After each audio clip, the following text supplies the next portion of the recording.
Eu sou de Leiria, não sou de Lisboa. Em Leiria, numa livraria, encontrei um livro... Não, desculpa, antes disso. Um amigo meu, colega de equipa, mencionou uma vez que um irmão dele mais velho, tinha mais 25 anos ou 26 anos, tinha vindo a Lisboa a um seminário de macrobiótica dado por um japonês chamado Michikushi e que supostamente a abordagem macrobiótica era extraordinária em termos de saúde. E o nome ficou-me, precisava não saber o que aquilo era. E encontrei numa livraria, em Leiria, um livro cujo título era Macrobiótica como e porquê, escrito por uma senhora portuguesa, Rosa Maria Calado. Comprei o livro e aconteceu mais ou menos o mesmo do que a Tânia. Algumas coisas eu achei que tinham interesse e faziam um imenso sentido. Outras não eram assim muito científicas. Eu ia estudar medicina, portanto, eu era da área de ciências e sabia as coisas básicas que se pode saber na altura era 7º ano, no 12º. Pronto, eu digo, acho que era na altura. E então, alguma abordagem fazia muito sentido do ponto de vista científico, outra era assim um bocadinho aos poucos, era assim uma coisa esotérica, se quiser. Mas decidi por alguma razão experimentar, vim a Lisboa a um centro macrobiótico, gastei o dinheiro todo que tinha em arroz integral, em molho de soja, em pasta de soja, e esses alimentos assim. Fui para casa e comecei a cozinhar aquilo. Eu era um péssimo cozinheiro e a comida era horrível. A minha mãe tinha quase um ataque cardíaco sempre que entrava na cozinha e eu estava a cozinhar. E isto não é exagero, diga-se de passagem. E comecei com uma dieta super restrita. Eu comecei a ler livros que diziam que se devia comer de uma forma muito simples e muito parcimoniosa. E então comecei a ter uma dieta baseada em arroz integral, um condimento que se chama gomásio, um condimento que eu fazia super salgado, muito poucos líquidos, e corria 20 km por dia. Okay? Estudava, corria 20 km por dia. Portanto, eu era atleta na área do meio fundo. Estudava, corria entre 15 a 20 km por dia, todos os dias, às vezes 2 vezes por dia, no total. Estudava francês, estudava inglês e comia de uma forma super simples, comia que nem um monge. Okay? Dormia 5 horas por noite, tinha 16 anos, dormia 5 horas por noite, tinha uma energia incrível, sabem? Estava sempre ligado. Em termos intelectuais, sentia-me como nunca me tinha sentido. Em termos físicos, sentia-me incrivelmente bem. Eu pensava assim, isto que eu ando a comer faz-me sentir assim. Isto é uma coisa incrível. Como é que eu comer assim eu me posso sentir assim? Toda a gente achava que eu estava maluco. Okay? Os meus pais achavam que eu pertencia a uma seita. A minha mãe chorava todos os dias por eu não acreditar. Estou a falar sério. Todos os dias. A minha mãe chorava todos os dias porque achava que eu tinha começado a fazer parte de uma seita qualquer estranha, porque acima de tudo os meus pais nunca me viam. Eu levantava-me tipo às 5h30 da manhã, saía de casa às 5h30 da manhã e chegava a casa à meia-noite. E os meus pais praticamente, com um primo meu, houve um primo meu, o Fernando, que começou a fazer isto comigo. E então nós, para além de tudo aquilo que nós fazíamos, ainda decidimos abrir um centro de macrobiótica em Leiria, que chamámos Celeiro do Lis, onde começámos a dar aulas de cozinha, a vender produtos, servíamos refeições. Ele tinha 22 anos, eu tinha na altura já 17. E então o estudo da medicina começou a não me interessar assim grandemente, tanto mais que eu fui me envolvendo cada vez mais nisto e comecei a conhecer pessoas que inexplicavelmente tinham curado de uma série de doenças mudando a alimentação. Sabe, em Leiria, desculpa, em Lisboa, mais do que em Leiria, quando vinha a Lisboa, e comecei a conhecer pessoas que diziam, eu tinha isto e deixei de ter, eu tinha isto e deixei de ter. O que aconteceu comigo também é que a colite que me incomodava um bom bocado, em 2, 3 meses desapareceu. Os meus intestinos começaram a funcionar normalmente, em 2, 3 meses a colite desapareceu. Tinha também um bocado de sinusite, a sinusite também desapareceu. Eu nunca na vida me tinha sentido assim. Eu não sei definir muito bem o que é que sentia, mas acima de tudo sentia-me mesmo ligado à vida. Sabe o que é? Acordarem pela manhã e estamos ligados? Acordamos pela manhã e falamos, uau, mais um dia, fantástico, vamos para a escola. Uau, aulas de biologia hoje, eu falo biologia, gosto tanto daquilo.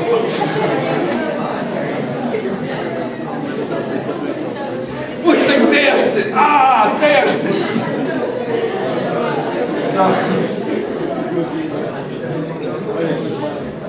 E na realidade, eu estou a exagerar um bocadinho, particularmente na questão dos testes. Mas na realidade eu sentia mesmo assim, sabe? Eu sentia mesmo assim. E nunca tinha tido aquela sensação de se sentir mesmo ligado à vida, sabe? Estamos mesmo ligados à vida e estamos mesmo acordados.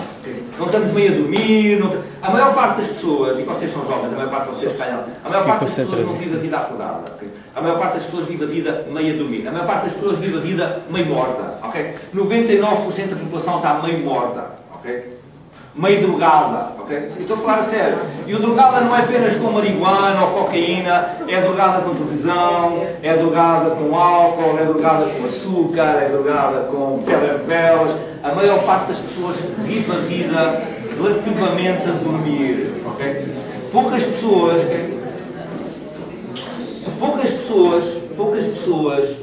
se sentem mesmo acordadas. E foi isso que eu senti, sabe? Achei que está numa sensação fantástica estar assim. Então, desisti de estudar medicina. Eu ia estudar medicina. Já tinha enviado os papéis para a faculdade. Eu ia estudar medicina para a França. Okay? Desisti de estudar medicina. Porque não foi assim muito simpático para os meus pais, diga-se de passagem. Eu não fiz médica, assim, uma coisa engraçada. E acabei por ir para Boston, para os Estados Unidos, quando fiz 18 anos. Fui com 17 anos ainda. Fui para os Estados Unidos, estudar isto, fui para os Estados Unidos estudar macrobiótica. Aliás, fui um dos primeiros alunos a ir para o chamado Instituto Cushing de Boston, em 1978 ou 9. E desde então até hoje, nunca mais fiz outra coisa, sabem? Desde então até hoje, nunca mais tive outra empresa.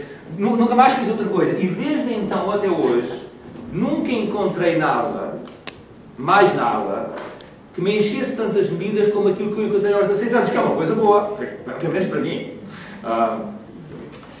E o que é engraçado para mim também é que aquilo que na altura era considerado muito estranho, mas muito estranho, vocês não podem dar 30 anos para trás, porque vocês têm 30 anos a não ser alguns dos professores aqui, mas há 30 anos atrás, este tipo de abordagem era uma coisa muito estranha, sabe? É assim, só mesmo radicais, só pessoas muito radicais e geralmente com muito má fama, normalmente com fama de doidos,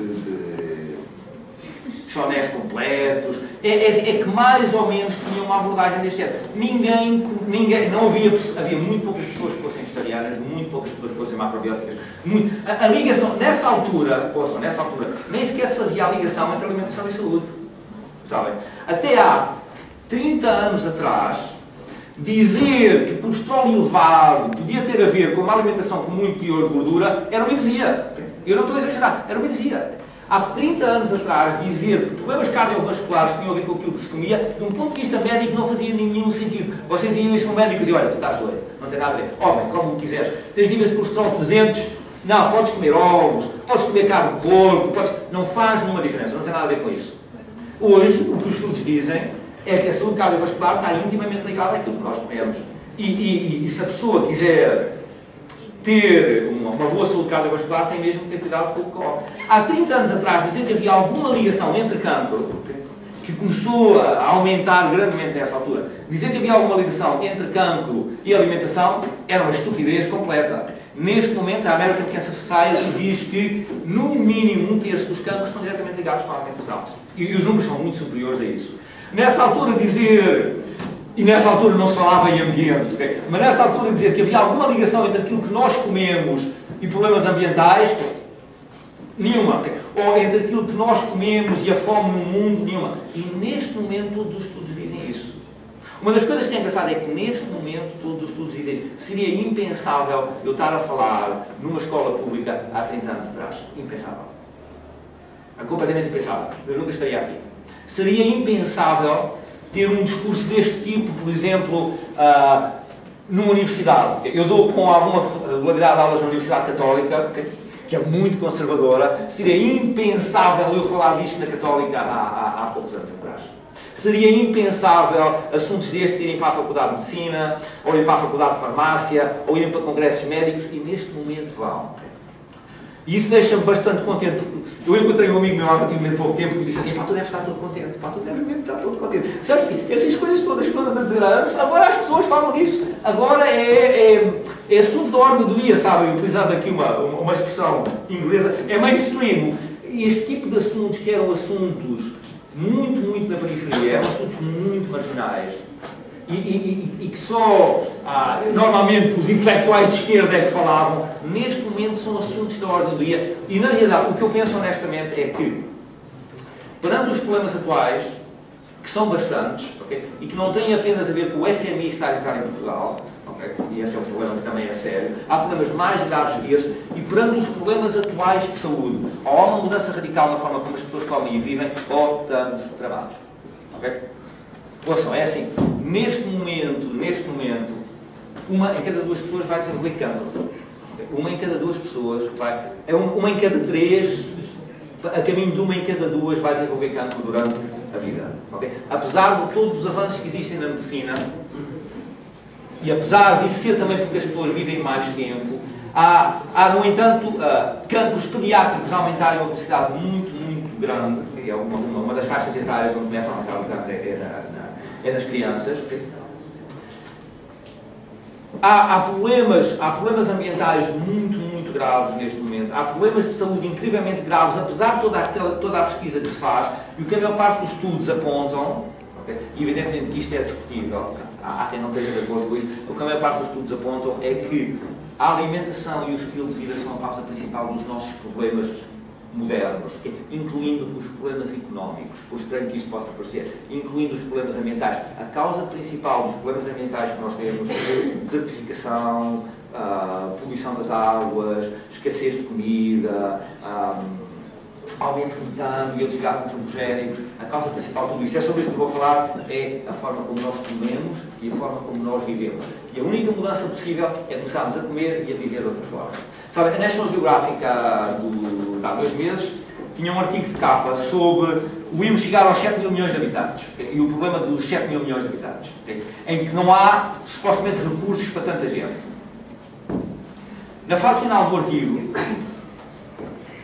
o que vem descrito na National Geographic é mais ou menos isto. Tem uma pergunta que diz mais ou menos isto. Talvez o problema não seja os 7 mil milhões de habitantes. Talvez o problema seja a forma como os 7 mil milhões de habitantes comem. Porque se os 7 mil milhões de habitantes não decidirem comer bife e queijo todos os dias, há comida que para toda a gente.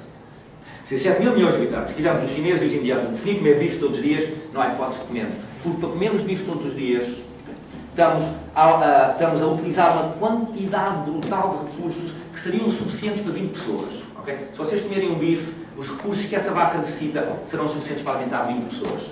Multiplicados por 7 mil milhões de habitantes, é uma diferença aceitável. Aquilo que nós... E este artigo seria impensável na National Geographic ter isso escrito há 20 ou 30 anos atrás. E esse artigo não diz claramente, mas levanta a questão de que a questão da fome pode não ser uma questão tão séria se nós começarmos a alimentar-nos de outra forma. A questão ambiental pode não ser uma questão tão séria se nós começarmos a comer de outra forma.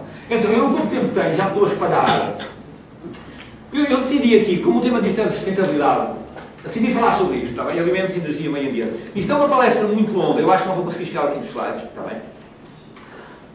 Nós temos até que horas? Por isso, pelo menos, vamos ver a parte filosófica disto, ok? Ouça. Em 35 anos nós perdemos 1/3 da nossa vida selvagem. A pegada global excede em 30% a capacidade que o mundo tem de se regenerar, e a este ritmo, em meados da década de 2030, para a qual não falta muito, precisaremos 2 planetas para manter os nossos estilos de vida. Continuamos a viver assim, em 2030, 2035, precisamos 2 planetas. Okay? Para continuar, para manter o estilo de vida que temos hoje. Isto segundo o Sr. James Lipp, que é o diretor da World Wildlife Fund. Ouçam. A pegada ecológica já ultrapassou a capacidade de regeneração da Terra segundo alguns estudos. Evidentemente, isto são estudos matemáticos e são discutíveis. Há pessoas que não concordam com isto, mas a maior parte das pessoas concorda com isto. Ou seja, alguns dos estudos, isto é segundo a World Wildlife Fund, alguns dos estudos dizem que a Terra já perdeu a capacidade de recuperar. Já estamos num ponto de não retorno. Significa que o que é que se faça, se calhar já não vai ser possível. Mas também não se sabe porque há capacidades de recuperação que nós não conhecemos. Isto são os computadores que fazem estes cálculos. Okay? A camada de ozono, também aqui há uns anos atrás, o buraco de ozono estava a aumentar grandemente e quando se deixou de usar os clorofluorocarbonetos, ela começou a recuperar e neste momento está normal. E conseguiu-se.